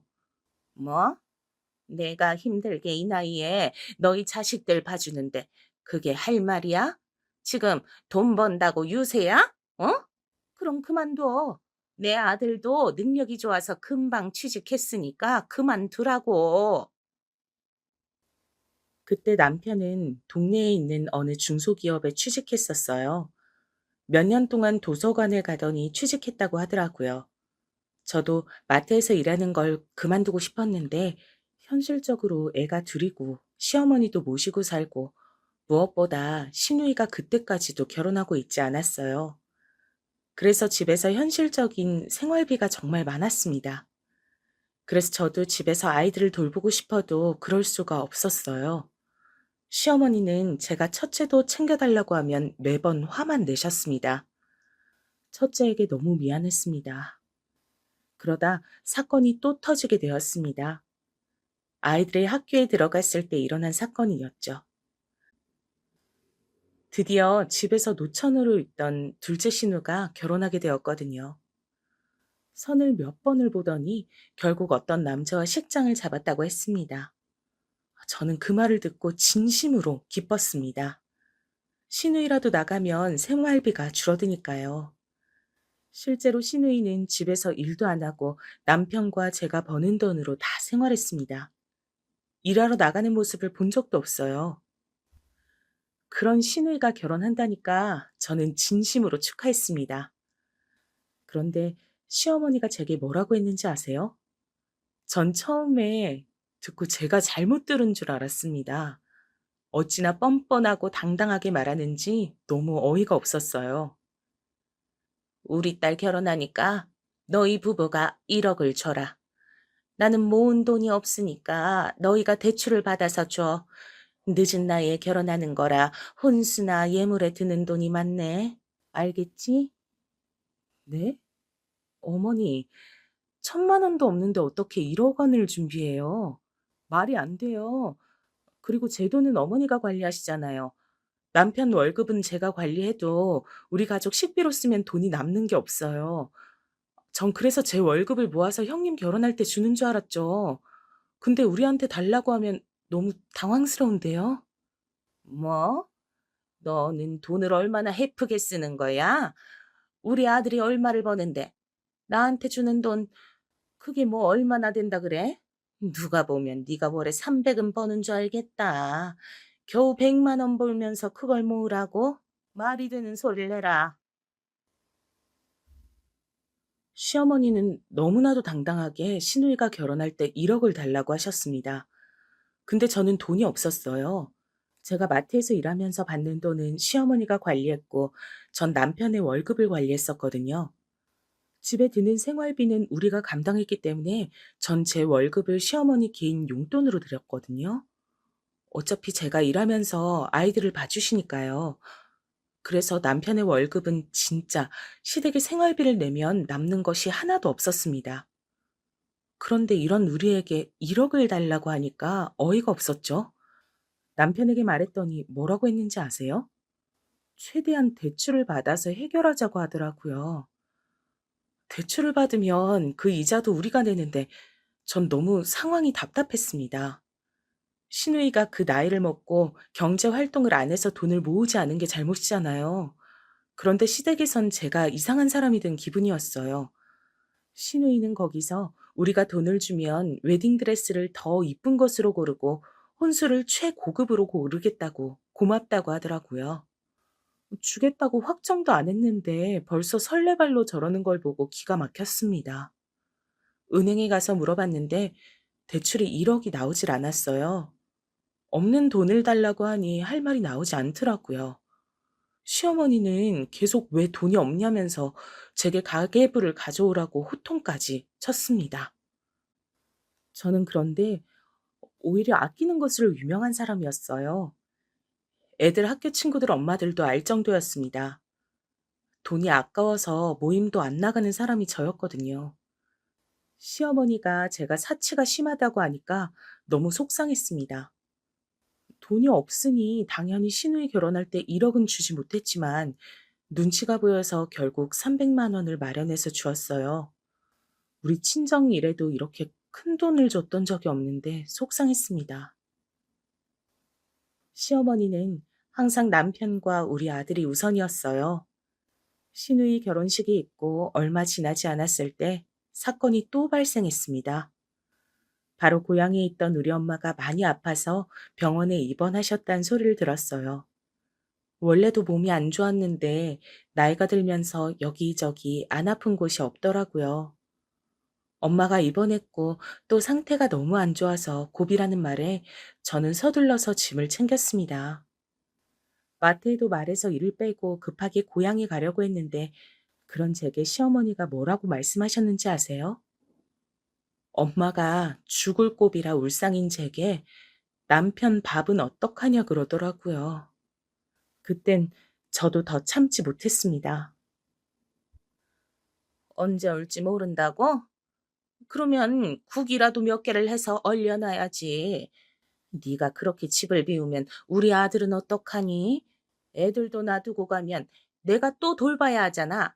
넌 왜 이렇게 양심이 없어? 어머니, 제가 놀러 가는 건가요? 우리 엄마가 아파서 지금 생사를 오간다는데 밥을 할 시간이 어딨어요. 남편도 사지 멀쩡한 성인인데 알아서 먹겠죠. 아니면 어머니가 좀 해주세요. 그러면 되겠네요. 뭐? 아이고, 이제 나를 잡아먹으려고 하네. 넌 어떻게 마음에 드는 구석이 하나도 없니?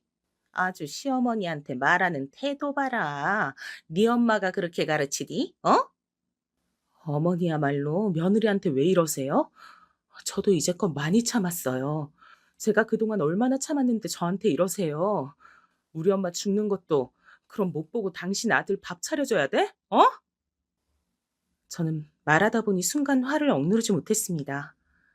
노예처럼 시어머니에게 월급을 주고 일을 했는데 저런 소리를 들으니까 화가 속에서 올라왔거든요. 제가 저렇게 말하자 시어머니는 갑자기 머리가 아프다고 그 자리에서 주저앉았어요. 그러더니 본인 손으로 핸드폰을 들더니 119를 불렀습니다. 숨이 쉬어지지 않는다고 하는데 누가 봐도 꾀병이었죠. 남편에게 전화해서 저 때문에 화병이 나서 살 수가 없어서 지금 죽겠다고 말하더라고요. 저는 그때 당장 친정에 가야 했는데 시어머니가 저러니까 너무 답답했습니다. 남편은 제게 그냥 친정에 조용히 가면 되는 걸 왜 일을 크게 만드냐고 하더라고요. 속상하고 답답한데 시어머니가 쓰러진 척을 하고 있으니까 친정에 갈 수도 없었습니다. 하지만 우리 언니와 오빠들이 전화로 저를 재촉했어요. 지금 당장 나가야 버스를 타고 고향에 갈 수 있던 상황이었습니다. 저는 결국 아이들을 제가 데리고 친정으로 향했어요. 남편에게 119가 곧 올 건데 내 눈으로는 이런 상황이 심각하지 않다고 했죠. 그러자 남편은 본인 엄마가 죽을 수도 있는데 어떻게 그러냐고 하더라고요. 그때 심정은 그냥 다 놓고 싶었습니다. 나는 우리 엄마 죽을까 봐 고향에 가니까 그럼 당신은 당신 엄마 보러 집에 오면 되겠네. 각자 엄마 챙기자고. 우리 엄만 진짜로 아파서 병원에서 생사를 오가는 거고 너희 엄만 꾀병이라고. 저는 너무 화가 나서 남편에게 저렇게 말하고 아이들을 데리고 버스 정류장으로 향했어요. 여러분, 저는 진짜 결혼해서 한 번도 이렇게 남편에게 말한 적이 없거든요. 전날이 처음으로 남편에게 심하게 말한 날이었습니다. 아무튼 그렇게 친정으로 향했고 다행히 엄마는 며칠 후에 상황이 좋아지셨어요. 간신히 엄마를 살리고 정신을 차렸는데 남편에게 연락이 오더라고요. 남편은 우리 엄마가 괜찮아졌다고 하니 다행이라고 하면서 빨리 집에 오라고 했습니다. 저는 일부러 시어머니의 상태를 정확하게 묻지 않았어요. 그런데 남편은 본인이 알아서 말해줬습니다. 시어머니는 원인 불명의 두통에 시달려서 아직도 입원 중이라고 했어요. 저는 그 말을 듣고 참 어이가 없었습니다. 딱 봐도 아픈 것도 없는데 괜히 입원하는 거였거든요. 만약 제가 시댁에 가면 시어머니의 병관으로 할 것이 뻔했습니다. 그때부터 자존심 싸움이 시작되었어요. 전 우리 엄마의 상태를 지켜본다고 하고 시댁에 가지 않았습니다. 그러자 남편은 당장 시어머니를 누가 간호하냐고 자기가 일을 그만둘 순 없지 않냐고 화를 내더라고요. 그렇게 2주가 흘렸는데 문제가 있었습니다. 바로 아이들의 학교 문제였어요. 제가 친정에 있으면서 아이들을 데리고 있으니까 아이들이 학교에 가질 못했거든요. 또 친정에서 지내는데 아이들이 불편해하는 모습이 보였습니다. 결국 저는 아이들을 데리고 다시 시댁에 올 수밖에 없었어요. 시어머니는 그때까지 병원에 입원한 상태였습니다. 저는 그때는 도대체 아픈 것도 없는데 병원에 누워서 무엇을 하는지 알 수가 없었어요. 남편은 제게 그래도 시어머니가 어른이니까 제가 병원에 가서 모셔오길 바랬습니다. 이 문제로 남편하고 얼마나 싸웠는지 몰라요. 저는 어차피 꾀병인 거 당신도 아니까 가서 직접 데리고 오라고 하고 남편은 시어머니가 저렇게 된 이유가 저 때문이라고 하더라고요. 며칠을 그렇게 싸우는데 아이들이 우리 눈치를 보는 것이 느껴졌습니다. 그 모습을 보고 저는 순간 머리를 한 대 맞은 기분이었어요. 그리고 가정의 평화를 위해 제가 시어머니를 모시러 병원에 직접 갔습니다. 병실에 누워있던 시어머니는 저를 보더니 이겼다는 표정을 짓더라고요. 그 모습을 보고 너무 유치하다는 생각이 들었습니다. 하지만 이왕 이렇게 제가 왔으니까 먼저 다가갔어요. 어머니, 저랑 집에 가요. 제가 그때는 정신이 없어서 어머니 제대로 못 챙겨드렸죠? 지금 죄송하게 생각하고 있어요. 그러니까 기분 푸시고 집에 가서 편하게 쉬세요. 내가 우리 아들 생각해서 안타까워서 가는 거야. 절대 너를 보고 가는 게 아니야. 알겠어? 앞으로 나한테 다신 그런 행동을 하면 가만두지 않을 거야. 시어머니는 제게 더는 참지 않을 거라고 호언장담했습니다. 저는 사실 지칠 대로 지친 상태라 알겠다고 하고 데리고 왔어요. 그리고 저는 마트 일을 그만뒀습니다. 어차피 친정에 있을 때 이미 마트에 말한 뒤였어요. 시어머니에게 제 월급을 주는 일을 없애려고 했던 거였죠. 시어머니는 제가 마트를 그만두었다고 하니까 난리가 났습니다. 그러더니 우리 남편의 월급을 본인이 관리하겠다고 하더라고요. 당연히 저는 반대했습니다. 결국 제 고집이 이겨서 남편의 월급은 제가 관리했어요. 시어머니는 용돈을 달라고 했는데 제가 그동안 들였던 돈은 한 푼도 남기지 않고 이미 다 쓴 뒤였습니다. 저는 시어머니에게 50만 원을 드렸어요. 왜냐하면 이제 제가 집에 있으니까 아이들을 직접 돌보기 때문에 저 정도는 충분하다고 생각했습니다. 그런데 시어머니는 50만 원이 너무 적다고 100만 원을 달라고 하더라고요. 남편 월급이 300인데 100을 주면 생활을 할 수가 없었습니다. 그래서 거절했더니 또 들어놓았어요. 이런 속 터지는 상황에서 제 속이 아예 뒤집히는 계기가 발생했습니다. 남편은 기본적으로 사람이 꼼꼼한 편은 아니에요. 워낙 시어머니와 두 시누이 밑에서 어화둥둥 자라서 오히려 허술한 면이 많습니다. 결혼하고 놀랐던 건 양말도 제대로 세탁기에 집어넣지 못하는 모습이었어요. 남편은 집안일을 할 줄 아는 것이 아무것도 없었습니다. 그래서 늘 옷의 빨래나 세탁도 제가 해줘야 했고 와이셔츠도 제가 다려주었어요. 어느 날 저는 그날도 시어머니와 아침부터 한바탕 하고 지친 상태로 남편의 셔츠를 빨래하려고 준비하고 있었어요. 그런데 남편의 셔츠에서 이상한 향수 냄새가 나더라고요. 제가 아는 남편은 결혼하고 한 번도 향수를 뿌렸던 적이 없습니다. 우리 집엔 향수를 뿌리는 사람 자체가 없었어요. 제가 워낙 인공적인 향을 싫어하기도 했고, 남편은 향수가 있어도 까먹고 뿌릴 사람이 아니었습니다. 그런데 누가 맡아도 여자 향수인 그런 향수가 셔츠에서 나더라고요. 순간 묘한 생각이 들었습니다. 그리고 여자의 촉이라고 하죠. 그제야 남편의 수상한 행동들이 눈에 띄었어요. 남편이 양복점을 접고 새로 취직한 회사는 중소기업이었고 직원들끼리 회식이 아주 많은 곳이었어요. 그래서 회식하고 술에 취해 들어오는 날이 많았습니다. 그런 남편이 아예 정신을 차리지 못하면 제가 직접 데리러 간 적도 꽤 있어요. 그래서 남편의 회사 사람들과 안면을 어느 정도 튼 상태였습니다. 그런데 얼마 전부터 묘하게 남편은 회식 자리를 알려주지 않았어요. 제가 데리러 간다고 해도 끝내 거절하더라고요. 원래는 제가 택시를 타고 데리러 가면 되게 좋아했는데 어느 순간 거절하길래 편하면서도 의아한 마음이 있었거든요. 혹시 회식이라고 말하고 뒤에서 무슨 짓을 하는 건 아닌가 생각 들었습니다. 그리고 이상한 점은 하나 더 있었어요. 남편의 회사는 제가 알기로 주말 출근이 없는 회사였거든요. 제게 취업할 때 절대 주말에 출근하는 일은 없을 거라고 했습니다. 그리고 실제로 몇 년 동안은 야근이나 주말 출근이 없었어요. 그런데 얼마 전부턴 주말에 회사를 나가는 경우가 많이 생겼습니다. 제가 셔츠에서 향수를 맡은 그날도 주말에 일하러 출근한다고 하더라고요. 당신 회사가 이렇게 주말에 일할 게 많은 회사였어? 아니잖아. 당신이 제일 중요하게 여긴 것이 주말 출근 안 하는 거 아니었어? 당신 요즘 왜 이렇게 회사 자주 나가? 야근도 자주 하고 집에 잘 안 오잖아. 주말에 애들하고 놀아주기도 하고 그래야지. 나도 당연히 주말엔 당신하고 애들 데리고 좋은 데 가고 싶지.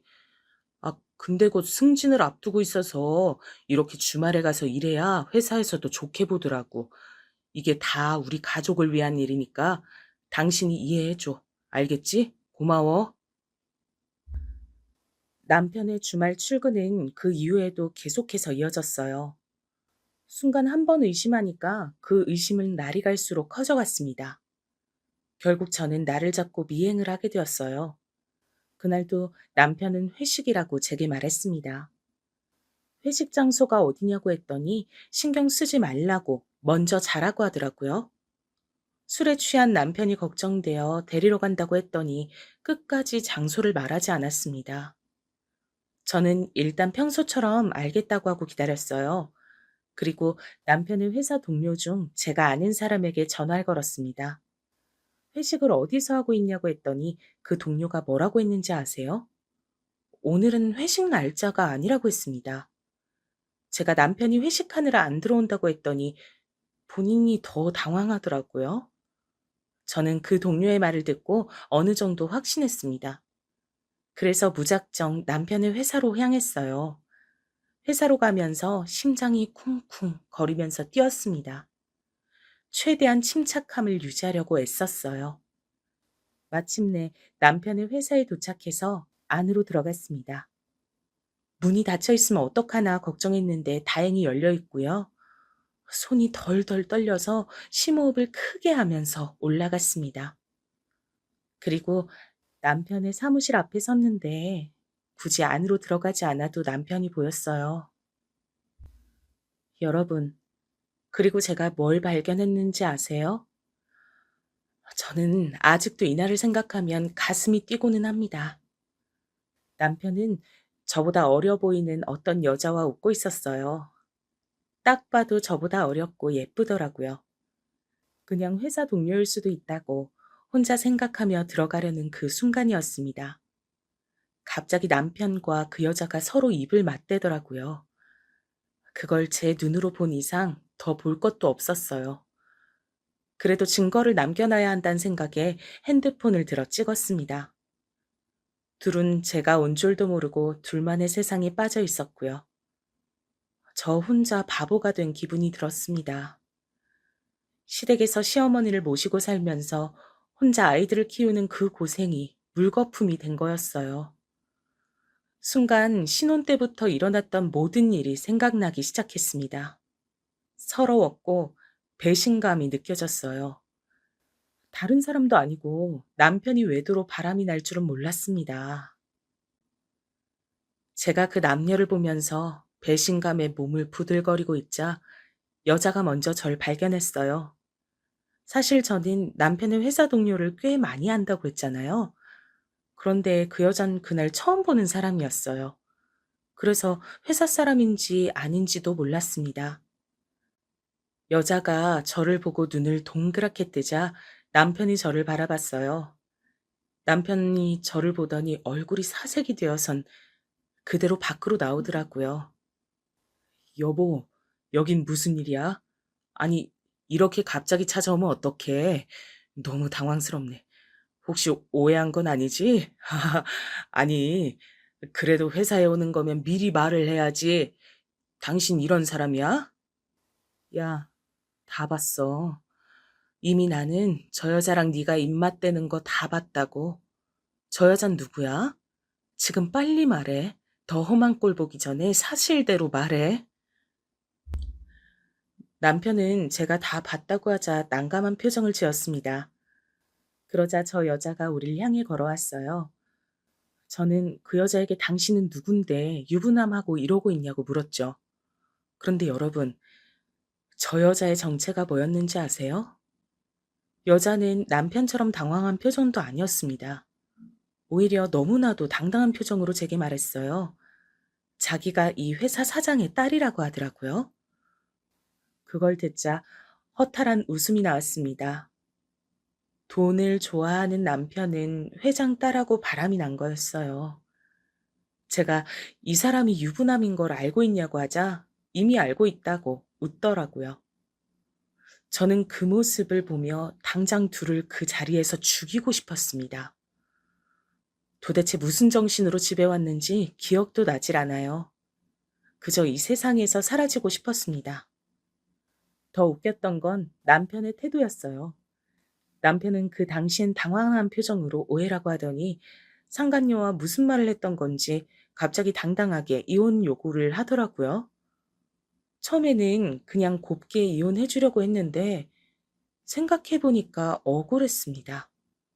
제가 왜 상간녀와 남편이 원하는 대로 해줘야 하는지 모르겠더라고요. 만약 이혼하면 둘은 저 없이 행복하게 살 거잖아요? 저는 그건 도저히 두고 볼 수가 없더라고요. 그래서 이혼은 절대 안 해줄 거고 법원에 가서 싸우자고 했습니다. 제가 무작정 절대 못한다고 드러눕자 이번엔 누가 나섰는 줄 아세요? 저랑 그렇게 사이가 좋지 않았던 시어머니였습니다. 시어머니는 며느리였던 절 아주 싫어했잖아요. 근데 남편이 회사 사장의 딸과 바람이 났다고 하니까 오히려 좋아했어요. 정상적인 사람이라면 본인 아들이 조강지철 버리고 딴 여자와 바람이 났다면 그 아들에게 뭐라고 해야 하는 거 아닌가요? 여러분, 저만 그렇게 생각하는 건가요? 말씀해 주세요. 시어머니는 상간녀를 대놓고 반겼어요. 상간녀는 저처럼 시어머니에게 대들지도 않고 남편을 조용히 내조할 거라고 믿더라고요. 심지어 우리 아이들에게 새로운 엄마가 될 사람은 부자라고 했답니다. 저는 남편과 시어머니는 꼴도 보기 싫었고 없는 정도 다 떨어진 상태였어요. 그런데 우리 아이들은 무조건 제가 데리고 갈 예정이었죠. 시어머니는 그러자 손자인 우리 아들은 놓고 가라고 하더라고요. 끝까지 그놈의 남아 선호 사상이 미쳐서 저러는 걸 보니 한숨도 나오질 않았습니다. 한편 제가 남편의 바람으로 너무 힘들어하니까 큰언니가 연락이 왔어요. 큰언니는 부자인 사업가 형부와 결혼해서 행복하게 살고 있었거든요. 제가 엉엉 울면서 그동안 있었던 일을 얘기하자 언니는 며칠 뒤에 연락이 왔습니다. 언니는 형부와 저랑 셋이 만나자고 했어요. 그리고 저는 그날 이혼을 다짐하게 되었습니다. 자기가 알아서 할 테니 일단 어느 정도 돈을 받고 이혼하라는 형부의 지시를 받았거든요. 마침 그때 남편과 상간녀는 살림을 합칠 계획이었어요. 시어머니는 제가 시댁에서 안 나가고 버티자 돈을 제시했습니다. 예, 너 돈 때문에 그러는 거지? 내가 모를 줄 알아? 어휴, 내가 5억 줄게. 이 집 팔아서 줄 테니까 우리 아들한테서 떨어져. 우리 아들 행복하게 새 인생 살 거야. 알겠어? 우와? 알겠어요. 이혼할게요. 그 대신 뒷감당은 하실 수 있죠? 내가 절대 당신들 행복하게 살도록 두지 않을 거야. 각오해. 계좌번호 남겼으니까 당장 송금하세요. 돈 확인되면 서류에 도장 찍어줄 테니까. 저는 시어머니가 5억을 제시하자 기다렸다는 듯이 이혼 서류에 도장을 찍었습니다. 이 모습을 보더니 시어머니는 역시 돈에 미쳤다고 하더라고요. 진짜 돈에 미친 사람은 아이까지 있으면서 바람이 난 남편이었는데 말이에요. 아무튼 저는 그렇게 5억을 받고 아이들을 데리고 친정으로 오게 되었습니다. 사실 형부가 시킨 대로 행동하긴 했는데 막상 이혼하니까 너무 분했어요. 서러움이나 속상함보다는 분노에 가까운 감정이었습니다. 시어머니와 남편, 그리고 그 상간녀까지 모두 불태우고 싶은 마음이 컸어요. 이런 저를 보고 형부와 언니는 계획에 들어갔습니다. 그 계획은 바로 형부의 지위를 이용한 거였어요. 우리 형부는 알아주는 투자 사업가였거든요. 형부는 그 5억을 받고 역으로 상간녀의 회사에 접근했습니다. 그러더니 형부는 본인이 아는 지인들을 동원했어요. 이 과정은 며칠 만에 할 수 있는 것이 아니었습니다. 큰언니의 말대로 저는 일단 아이들을 돌보는 것에 집중했어요. 형부가 본인을 믿고 맡겨달라고 했거든요. 저는 그래서 서울로 아예 이사 와서 아이들을 돌봤습니다. 그나마 다행이었던 건 우리 아이들이 아빠를 그렇게 좋아하는 편이 아니었단 점이에요. 왜냐면 남편은 아이들과 제대로 놀아주지도 않았고, 특히 외도하면서 아예 집에 오지 않은 날도 많았습니다. 저는 일부러 아빠의 잘못으로 이혼하게 됐다고 사실을 알렸어요.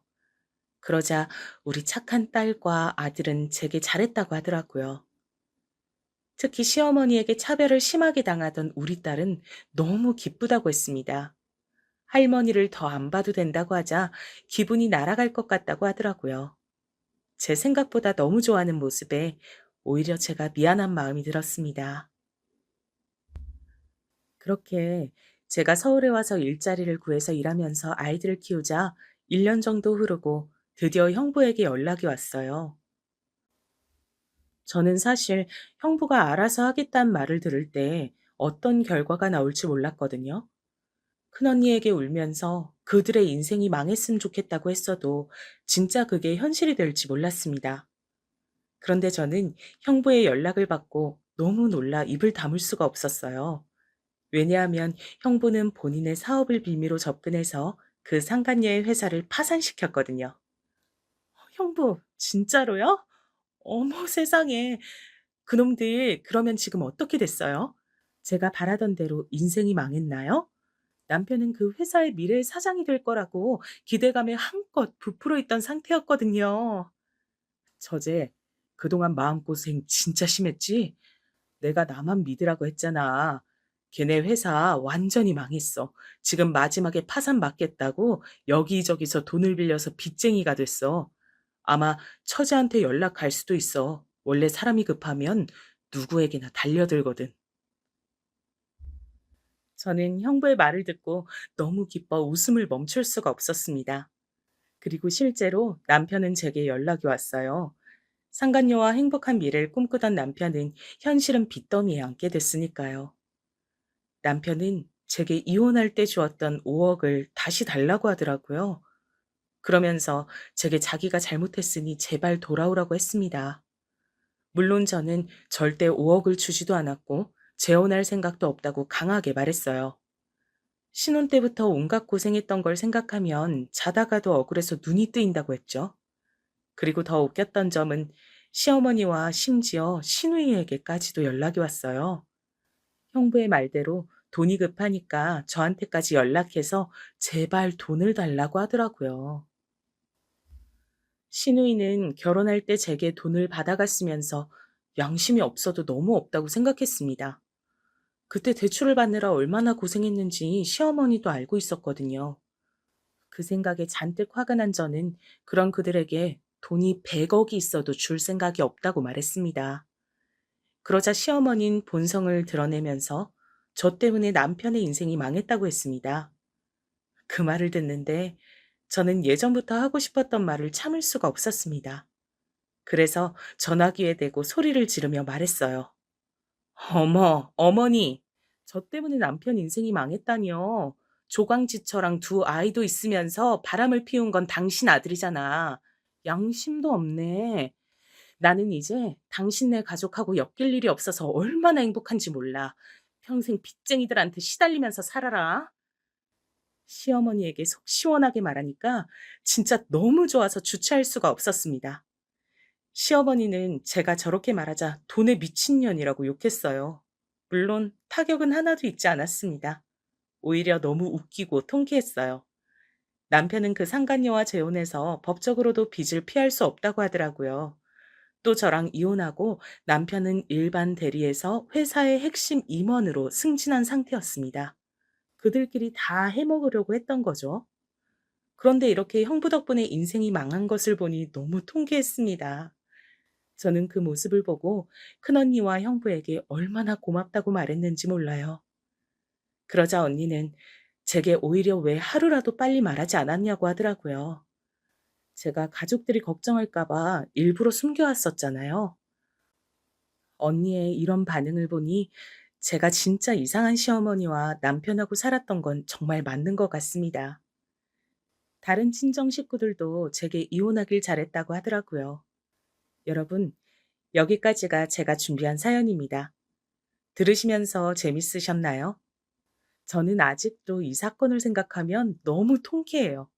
그리고 이혼하고 우리 아이들도 더 안정된 상태고, 저도 서울에서 일자리를 구해서 요즘 인생이 행복하답니다. 형부가 5억을 10억으로 돌려줘서 그 돈 덕분에 이제 앞으로 살면서 돈 걱정도 없거든요. 시어머니와 살면서 제 월급을 모조리 가져다 줬던 과거를 생각하면 헛웃음도 나옵니다. 하지만 이제 그럴 일 전혀 없으니 너무 만족해요. 여러분, 그럼 저는 이만 마치겠습니다. 제 사연 들어주셔서 진심으로 감사합니다.